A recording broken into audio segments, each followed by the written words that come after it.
Good evening, viewers. A warm welcome to the Extramural Lecture Series 2020.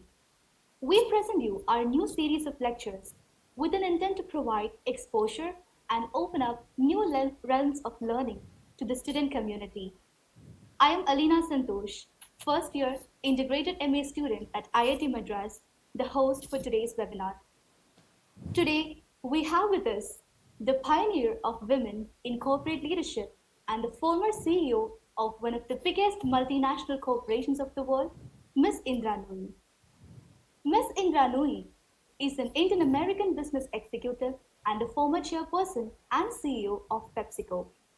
Born in Madras, she went on to pursue her bachelor's at Madras Christian College, management studies in IIM Calcutta, and private management at Yale School of Management.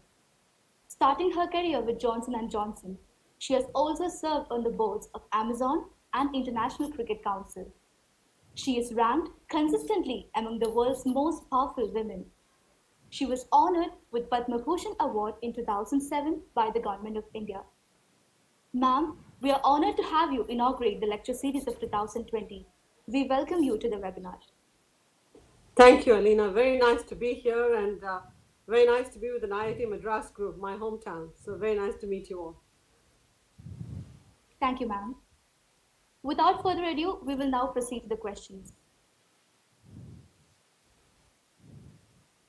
Ma'am, when times get tough, many companies let go of their employees, and the situation is no different during the COVID-19, which is indicated by the rapid rise in unemployment rates since the lockdown. Do you think this is the right strategy? How do you think it would impact employee loyalty and the brand value in the long run? And also, adding to the concerns about unemployment, what do you think will be the future changes in the career prospects? That's a very broad question, but a very timely question. Let me start off by saying that layoffs and downsizing are a reality of COVID because it's got nothing to do with COVID.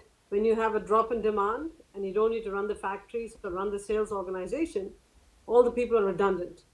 So you really have two choices. Either you know when you have to return, and so you decide it's 6 months, and I'm going to retrain my workers for the new reality. So you bring them all in and you retrain them.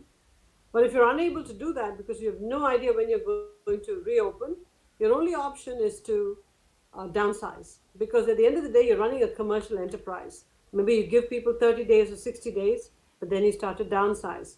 The problem comes about when you're in a country which does not have national unemployment benefits. If you don't have national unemployment benefits and you're basically without any means to get an income, that's a bigger challenge. In many developed markets, when people get laid off, they can apply for unemployment benefits. So that carries you for 60 days or 90 days. And beyond that, if companies remain closed, clearly there's an issue because, companies also are accountable to their stockholders. They can't carry employees indefinitely if they don't have an idea when they're going to come back. So it's a very judicious mix of how many days do you pay them? How long can they get unemployment benefits? And is there a way to retrain them if you know when you're going to come back? So it's a very difficult transition. Now, in terms of the world of as we know it, I think post-COVID, so much is going to change. I don't think we've even gotten our arms around how much change is going to happen. The world of work, the world of education, the world of living, the world of urban cores, the world of offices, everything is going to change. The world of medicine, the world of healthcare, the world for seniors. And I think the implications of all of these changes that are going to happen in the environment is that it's going to open up a whole set of new jobs and it's going to get rid of a whole set of new jobs, a whole set of old jobs. So I think it's very important that we start to reimagine what the future is going to be and think about what's going to happen to the workforce. The only constant through all of this is going to require everybody to start retraining themselves and embarking on new learning cycles because the new world is going to require very different skills than the old world. So it's an exciting time or a scary time depending on where you are. Okay, ma'am, moving on. Ma'am, sadly, there aren't a lot of women in leadership positions today. During the early stages of your career, did you ever feel let down not having a lot of role models to look up to? What were your thoughts on becoming the first Indian woman to be the CEO of PepsiCo? And also, what advice would you like to give to women who are just getting started in their careers? Look, I grew up in the 60s and 70s and entered the business world in the 80s. And in those days, there were almost no women in senior positions. I can tell you, even in India, I mean, you might not believe this, but when I went to MCC or IM Calcutta, the number of women that were admitted was a function of how many dorm rooms were there for women. And so in IM Calcutta, in my class of 120, there were only 6 dorm rooms for women. 6 for the first year, 6 for the second year. So we could not admit, IM Calcutta could not admit more than 12 women. So it's a funny situation to say the number of women you admit is not a function of capability, it's not a function of drawing from the best and the brightest, it's a function of how many dorm rooms. So we looked at this as these are the early days. We're now only fighting for just being recognized. So we were the first cohort groups just went in, and we were the early groundbreakers. So in most meetings I was in, even in the United States when I started to work in the 80s, might have been 100 men and 1 woman. That was me. So you sort of didn't view yourself as the only woman. You said, boy, I'm glad to just have a seat at this table. Very different approach. Um, and all my mentors and supporters, therefore, were men, of course, because that's all were there. Over time, more women started to come into the workforce. And it's interesting, in the early days when there weren't many women in the workforce, they were viewed as an interesting addition. As you got more and more women into the workforce, now they became real competition. And so the whole dynamic started to shift. No longer were women viewed as, oh, they're just a small number, they're there. It's nice to see a few women in the class. Now it's, boy, these women are driven, they're very good, they're taking away our jobs, they're taking away our opportunities. So I think today it's becoming, it's not yet there, becoming more of a level playing field. And therefore, you're going to have to compete on a playing field with all of the men. In those days, yes, we competed with the men, but we just were grateful to be there because we were early groundbreakers. Now, in my own career, I didn't look for any women role models because they weren't there. And we all realized, our cohort of women realized that we were going to be the role models. So we had to model the right behavior. We had to model all the right leadership qualities. And we had to set the ground. In retrospect, it looks like a big responsibility.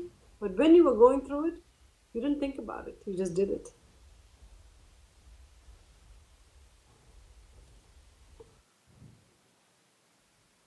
Ma'am, suppose you were the current CEO of PepsiCo. How would you manage to brand your product Pepsi, knowing that people's current need is to have basic food necessities rather than to buy a product like Pepsi? Remember, we're not forcing you to buy Pepsi or any of our drinks. We also offer Quaker Oats and Tropicana and all of those products. Look, the wonderful thing about the world, especially in democracies, is that there's choice. If you need to spend your money buying basic necessities, go buy the basic necessities. If you want to buy, a little bottle of Pepsi to have a smile on your lips, buy your bottle of Pepsi. Nobody's suggesting you shift your monies from basic necessities to buying fun for you products. That's not what PepsiCo suggests. That's not what I would suggest of anybody. So this is consumer choice. And you have to make the responsible consumer choice based on your family's necessities and where you are in your whole psyche. It's interesting. There is a great novel, I've forgotten who the author was called, I think it was called The Road to Wigan Pier or something like that. And there it talks about during the Deep Depression, um, people enjoyed drinking a cup of coffee or a piece of chocolate because that gave them happiness and joy in an otherwise um, terrible environment. And I think products like Pepsi serve that role. It's a little respite and break from bad news. You drink a little Pepsi and think of your youth again. So view it that way. Don't view it as an essential that you have to drink every day because there was a lovely ad you saw on TV. That's not the intent. you, ma'am. Ma'am, could you share with us one of the hardest experiences you have faced as a CEO and how did you come out of that situation? Also, did you have any inspiration from people around you and how did their works influence you? Being a CEO, there's a problem you're dealing with almost every day because you've got a company that's so big, has such huge scope. By definition, some country, some part of the world is going to have, some business is going to have a problem. Um, Perhaps the existential issues we had to face were when we had the deep financial crisis and the US was impacted. And we were more of a US company than we were a global company. So, how do we internationalize our operations quickly was one big challenge. And you have to roll the dice, and you know that returns are not going to come so quickly. You still have to roll the dice. And those were scary moments because you're making big investments. The board is supporting you. Those were our biggest supporters. Without the board of directors, you can't do anything. But there were a lot of external critics. A lot of people on the outside saying, what the hell is PepsiCo doing? Now's the time to conserve cash. Why are they making acquisitions? Looking back, it was the right move. But at that time, people always questioned what you were doing. Um, the other difficult moments were when I was shifting the portfolio to make healthier products. And people kept saying, why do you care about healthier products? Don't. Your job is to sell what you have, not make them healthier. All of the R&D to make healthier products requires investments. And many shareholders said, we don't want to make it. Let's just give us the money. Don't bother to invest it back in the business. And as a CEO, you sit there going, if I'm thinking of this company as an intergenerational company, meaning it has to last for years and years and years, I have to do all of these changes. Because the role of a CEO to ensure the longevity of the company, not run it for the duration of the CEO. On the other hand, if you want to worry about the short-term pressure from shareholders, you just do what's required in the short term and you retire as quickly as you can. I picked the first option, which is thinking of PepsiCo as a multi-generational entity that has to last for decades and decades. So I convinced my board to support me in order to go off and implement the changes. It was not easy, and I must say a lot of time I relied on my board to provide support and mentorship, and just a sounding board, because as a CEO it's very lonely. They were just a sounding board.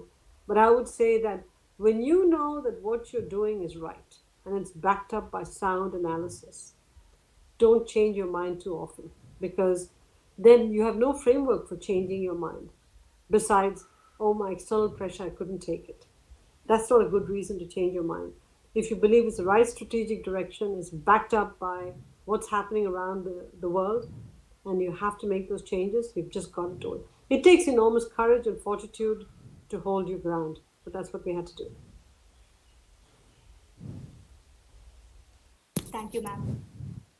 Ma'am, in the business sector, especially medium, small, and micro enterprises have been the worst hit during this pandemic. What do you think will be the future for businesses? As in, which industries do you think will flourish, and what would be a good time to set up new businesses for people in this scenario? Well, that's a very broad question, because as I said in my first question, the answer to the first question you posed to me, every aspect of business as we know it, every aspect of life as we know it is going to change. Every aspect. And emerging from this COVID is going to be, hopefully, a new way of doing things. In many ways, I equate this to what happened after 9/11 in the United States. Before 9/11, there was a country. Post 9/11, there's another country, because we've now got more security. Whole airport check-in changed. Our TSA processes really made it, difficult to go through an airport easily. Every office you've got to go into, you've got to check in, have your photograph taken, an ID given, sometimes fingerprinted. So life changed. So what happens is when you have jolts like you did during 9/11, the financial crisis, and now this pandemic, you have to recognize that life's going to change a lot. And you have to be prepared for the new reality. And this new reality is going to permeate every part of life. Schools as we know it, you all should know it's going to change. Universities as we know it is going to change. I don't know if IIT Madras is open right now, but everything is going to change. How you interact with people, How many people do you put in a suite in a college dorm? How do you teach? Because many of the teachers are older people, and COVID impacts older people more than it does the young. How you teach? How do you deal with restaurants, with concerts, with auditoriums, with events? Everything as we know it is going to go through change. And so I think the real thing is to sit back and say, what is the world of the future going to be? I think we all have to reimagine the world of the future. And based on this new vision of the world, thinking about what do you want your future to be in that world? Which industries excite you? Is it healthcare? Is it education? Is it the world of artificial intelligence? Is it cryptocurrency? What is it? Where do you want to really play a role? And then tool yourself for those new roles. But just know this is an exciting moment of disruption. And the opportunities for young people are limitless. But you have to grab the opportunities. They're not going to come to you. You're going to have to go get them. Thank you, ma'am. Ma'am, you've also served in the boards of Amazon and International Cricket Council, which was quite different from PepsiCo. So could you share with us how the experience was different in working with PepsiCo and the other two? So the big difference is that when it comes to Amazon, I'm on the board of directors. I'm not an employee. I don't work for Amazon. I'm the board of Amazon. So we are the bosses of the Amazon people. Amazon is a spectacular company. It's one of the most advanced corporations in the world today, remaking life as we know it for the better. And so I learn a lot from Amazon. My contribution is more given to governance, thinking about the right questions to make sure the shareholders are well served. That's what boards do. When I think of the International Cricket Committee, that's my old love come back to me. You know, I used to play cricket in India. I used to love the game. I still followed it. And the International Cricket Committee is made up of people who all represent country organizations. So I'm the independent voice that says, hey, what you're talking about does not really help the game overall. Being the only woman on the committee is also interesting. But it's a great group of people, and I'm enjoying being closer to the game, understanding the dynamics of bilateral cricket versus ICC cricket versus one country cricket, and the economics of the game. And India is the only country where cricket's a religion. So it's interesting to see India versus all other countries where cricket is just a sport. And to understand how the game is managed, how the game is furthered, and how the game is refined. So I have a front row seat to all that, and I never thought I'd have this opportunity, but I'm learning a lot from it and enjoying it, I must say. Thank you, ma'am. Ma'am, what do you think are the skill sets that we students should develop at this stage, and what do you think are the qualities that make a good leader? Again, a very, very broad question. Depending on, let me break out skill sets in three buckets. First is your domain expertise. The second is sort of leadership skills, and third is personal characteristics. Break it out. Domain expertise, you decide what they should be based on the field you want to go into. If you're going to do humanities and want to be a computer scientist is not going to work. So based on the area that you choose, think about the domains that you have to be an expert at.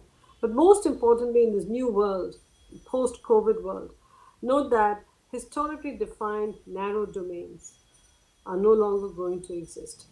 There's going to be much more redefinition of domains and interdisciplinary action that's going to happen because example I'll give you is corporations have to think much more about society and people in society. Public health is going to become a much bigger issue. Health and healthcare is going to require a whole new set of solutions. So domain expertise is going to change quite a bit. So domain is your really functional knowledge, your hip pocket skills. The second is sort of your personal characteristics, things like ethics, having courage, having confidence. That comes from your birth and upbringing, but also comes from how you interact with people and what you learn from that. That again is something you have to do personally. Watch other people, watch people that you view as great communicators or great leaders and watch how they do things and learn from them. And finally, the leadership characteristics. That's the toughest one. It's interesting. A leader who does not have core competence is not going to work. Okay, that's a key skill. People expect that you'll have skill in some area, domain expertise in some area. On top of that, leaders are expected to have great courage and confidence, because if you're not courageous and you don't project confidence, nobody will follow you. And a leader is a leader because others follow them. Believe it or not, every leader has to have great communication skills. You cannot have an army follow you unless you're able to talk to them with empathy, with confidence, with the courage, with knowledge. So the communication skills become very, very important. Leaders are also expected to be consistent, because if they think every day you're going to change your mind, they say, let's wait for a good day to follow this person, as opposed to consistently because this person is going to change their mind every day. And then the last one I'd say is compass. People expect leaders to have high integrity. And if you commit all kinds of bad acts on the private side and then try to come and say, I'm a leader, people won't follow you because they think you're not the right kind of role model to follow. So leadership is a very tall task. It's not easy. And the higher up you go, it's a taller task, because not only do you have more people following you, you've got the external world waiting to criticize you. So it's a very difficult task. So you can only step up to be a leader if you're ready for it. Don't think leadership is easy at all. It's complex, it's in the public eye, and it requires constantly retooling yourself. So leaders have to be, by definition, curious. Curiosity is going to be critically important going into the future. Thank you, ma'am. Ma'am, the current situation of this pandemic is really stressful for many people, and there is a constant pressure to remain productive, and which in fact has an adverse effect on productivity. So, what keeps you busy these days, and how do you stay motivated in these tough times? Well, when I was at PepsiCo, I thought I was incredibly busy. Since I left PepsiCo, I've become busier, and during this pandemic, it's been the busiest. Um, Most importantly, I was chairing the Reopen Connecticut, co-chairing the Reopen Connecticut task force. When you're given that responsibility for the state, it's not about just having a title called chair. You've really got to understand what you're doing, because everybody's looking to you to come up with the right plan or provide the framework for the right plan. And so for about 7 or 8 weeks, 24/7, we all worked on Reopen Connecticut, understood the epidemiology, understood the business implications, how to dial public health and business reopening, what's the cost benefit trade off, what kind of testing, what kind of contact tracing, all that stuff. Learned everything about public health, became a student. And it was quite an experience to go through that whole reopen process. So I've just finished that, and Connecticut is now open. So I'm breathing a sigh of relief. But while that reopen Connecticut has passed by, I'm now back to all the work that I was doing before the pandemic hit, which is stuff related to the various companies I advise, the ICC work, Amazon board work. I advise a whole bunch of companies on how to scale up, startups, working with them. I put them all on pause for 8 weeks while I worked on Reopen Connecticut. Now I'm back full force to all of them. I think that nobody should let a brain go to waste. You got to find a way to keep it busy. And the more you keep it busy, the more young you are as a person. May not be physically young, but mentally and every other way you remain young. So I'm of that belief, and so I read, I take courses, I'm busy all the time. I wish I had more time. Yes, ma'am, really. Ma'am, you mentioned reading. So, could you recommend a few books for us, the budging leaders of tomorrow? Again, depends what you're interested in. Okay, I read widely everything. I read everything from topic books, like I read things on artificial intelligence, machine learning. I was just finishing a course on Bitcoin. Was trying to figure out where this cryptocurrency world is going, because somebody wanted me to help with something to do with scaling a company there. Um, I advise a few companies on the food industry, so I'm reading everything I can about bioactive peptides. So again, domain expertise, right? So if somebody invites me to get involved or advice in some area, I read everything I can. I look at YouTube videos, I read, I buy reports. So I go deep into that area, which you should also do. The second part is having a global perspective and looking at the world around. So look at the issues facing the world. How do you read about all of that? Whether it's about the pandemic, whether it's about what happened during SARS and Ebola and H1N1, how did we come out of that? How do you prevent an outbreak? So you read as much as you can about that because you want to be curious. And the way I'd put it, Alina, is to say, at every point in time, you should zoom out and zoom in. It's like a telephoto lens. Pick an issue, understand the issue, then zoom out, understand as much as you can about the issue before you come back in. So it's one of those things where you have to keep doing it constantly to be able to widen your understanding and then to narrow down and say, okay, what does it really mean from an implementation perspective? So I do a lot of that on any issue that interests me. It could be on foreign relations. It could be on global supply chains. It can be on pandemic management. It can be on race relations. Whatever it is, I read everything that I can. And then, of course, I read all these fun books. I read romance books. I read murder mystery books. Less murder mystery because I don't want to get depressed.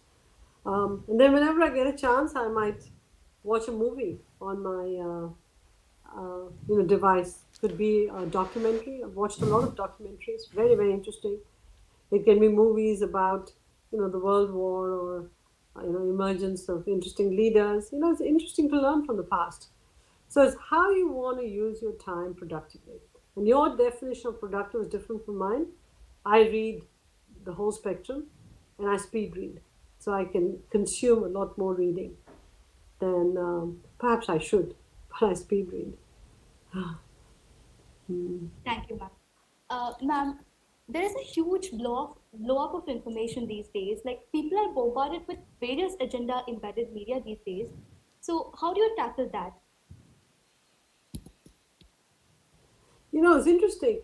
On the one hand, you're bombarded with a lot of media. On the other hand, there's also people who digest it for you.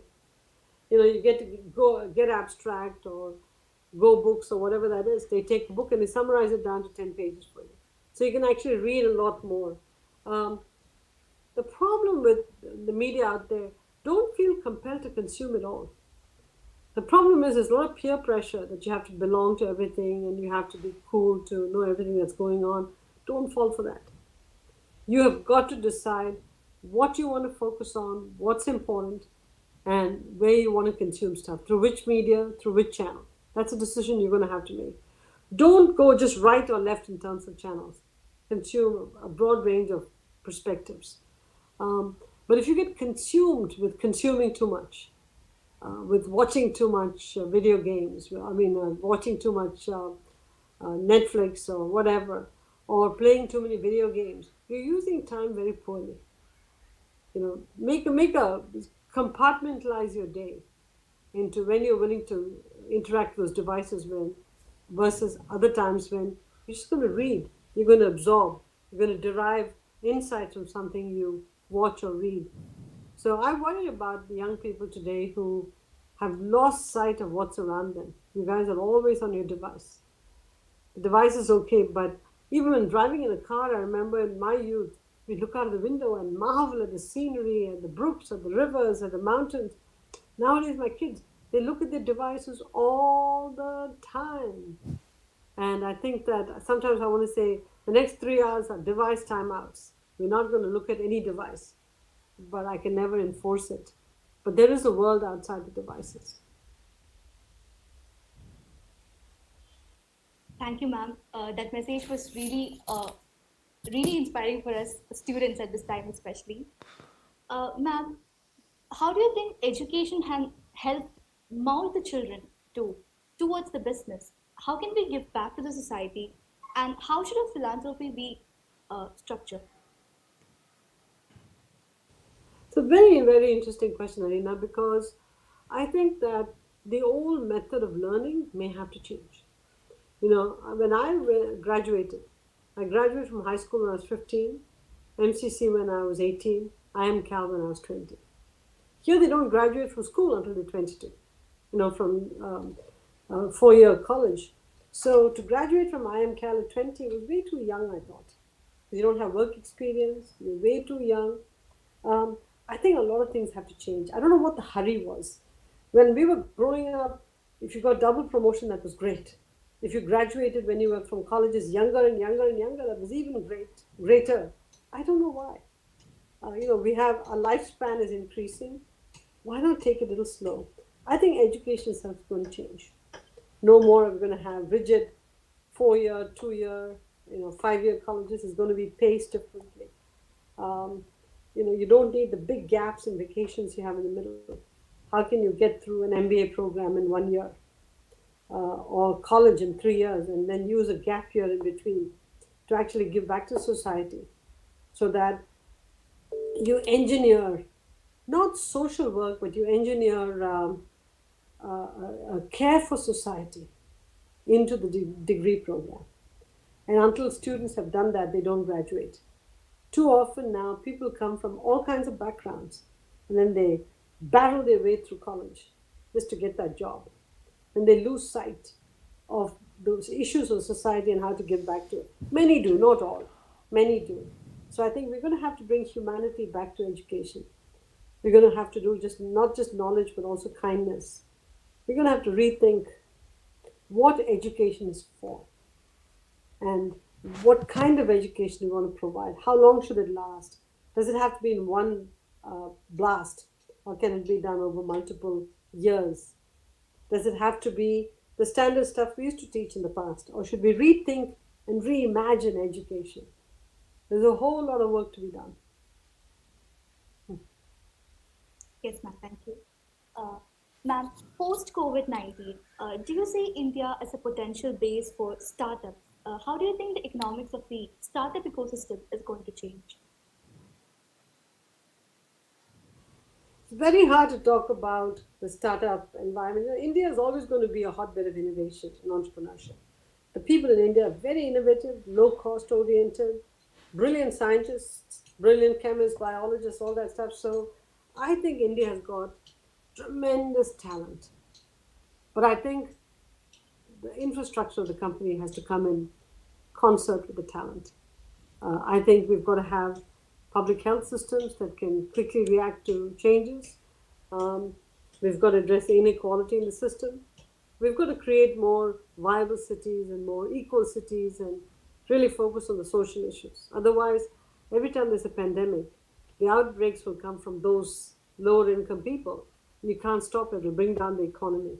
So I think India is a fantastic base of talent and ideas. There will be no shortage of funding, but I think how India comes out of COVID, how it gets ready for future pandemics is going to determine whether people want to come to India and invest massively. And I hope they do. So it's an interesting point for India.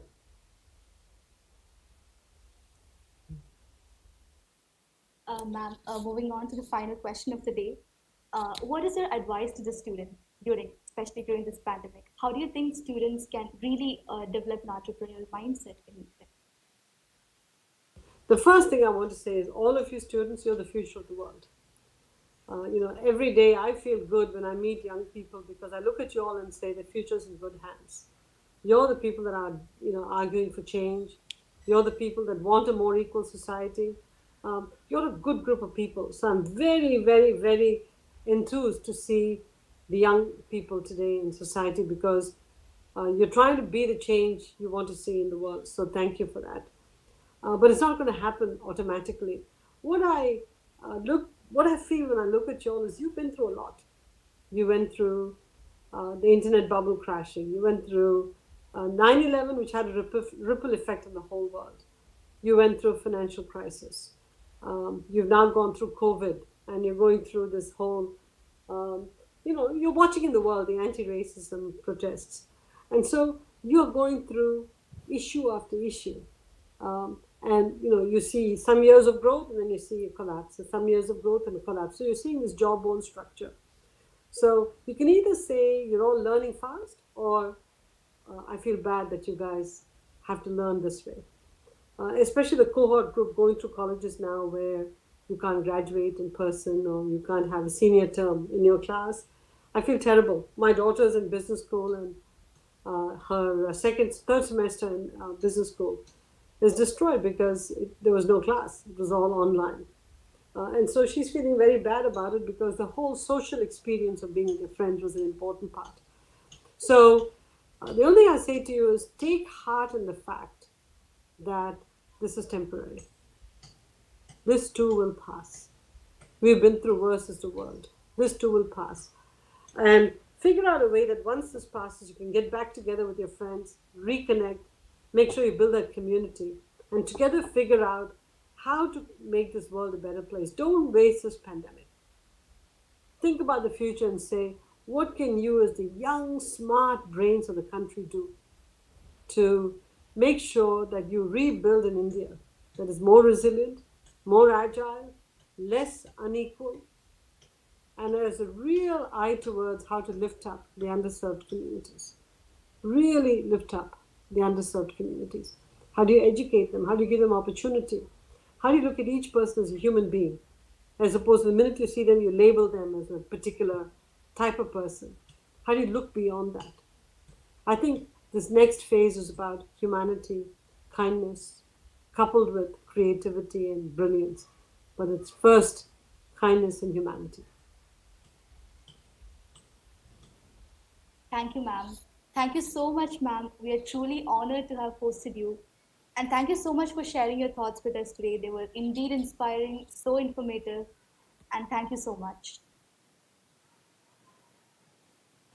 Alina, it was a real pleasure talking to all of you. Thank you for inviting me, and all the very best. And all of you stay safe and stay healthy. Okay? Thank you. Thank you so much. I would also like to thank the viewers for joining in for the webinar. I hope it was a really productive and important session for all of you guys. Thank you.